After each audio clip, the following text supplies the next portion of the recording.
Hijo mío, es tu momento.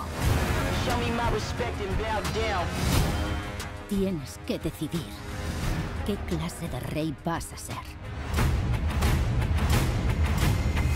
No te quedes parado. Nunca me quedo parado. Okay, first of all, I want to congratulate you for this villain. I think it's the best villain in Marvel by far. Thank you so much. It's so complex and interesting, and it is most of all relatable. I think his motivations are problematic, but they can be relatable to a lot of people. Do you think Killmonger is the voice maybe of an anger that exists in the real world? First of all, thank you. Appreciate those kind words. Yeah, I feel like he does represent a voice or a certain frustration and anger that does exist in the world. You know, having a lack of identity. You know, being brought up in systemic oppression. You know, having having everything kind of love taken away from him. You know, you know, letting and feeling so passionately and strongly about something, or you know, that he would go to any lengths to get the job done, you know, to free himself, to free his people. I feel like that a lot of people can relate to that on some level. I want to ask you if aren't you afraid of maybe inspiring this anger is inspiring some kids? You know, like V for Vendetta became a symbol for some sentiment. What would you say to those kids who maybe are inspired by this hatred? I mean, I want to, you know, first of all say, you know, this is a movie, you know, and a Marvel film at that. So there's a certain level of entertainment that's there. And as the antagonist, you got to bring things. And as a filmmaker, you know, you want to portray things that people can relate to and kind of latch onto. So it's a movie, you know, and it's not reality. As much as we want to inspire, we want to inspire the right things. Look at the conversation that we're having. You know, Killmonger's one part of the conversation, T'Challa's the other. They're very similar in a lot of ways. They just kind of go about it in two different type of ways or whatnot. So you just have to look at the overall picture, the overall message, not just harping on one specific side of a character. Because we all have sides to us, you know. It's all about morally doing the right thing. And yeah, so I think you got to look at the entire thing. Right.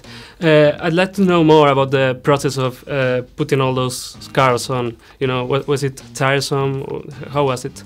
Yeah, I mean, it took me about 3 hours in the morning to kind of put on. You know, it was, you know, they had incredible visual effects, and makeup team had panels that were preset and pre-made. You know, and they would put them on me. You know, in a certain order, and then a lot of them were one by one individually put on by hand, and so yeah, it's another layer of the character. You know, so I can believe who I am a little bit more. So.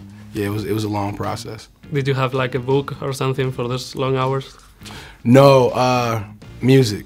Music? Yeah, because you got like 4 people on you at the same time, so you're just sitting in a chair like this, so you got your headphones in and you try to zone out. It's like that's the best thing. You just got to mentally go to another place and just let them, you know, do their thing. As a villain, did you go to a dark place as a performer, or did you just have fun because you were in a big superhero movie? Yeah, it was I think it was a mixture of both. I think for me it was going to a dark place was definitely part of it.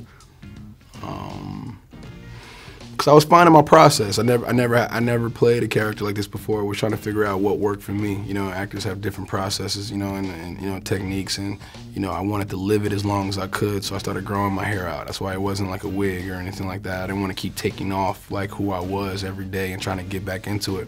I spent a lot of time by myself, you know, and isolated, you know, from like my family and stuff. You know, just kind of stayed on my own prior to filming. So yeah, it was something that definitely stuck with me after I finished filming. You know, it was a tough one for me. Yeah, it was a tough one. Okay, thanks. My last question is: this is a really important film in terms of representation. Yes. you will maybe become a hero or an iconic character for black kids now. Did you have like black heroes in your childhood that you remember? Yeah, my parents.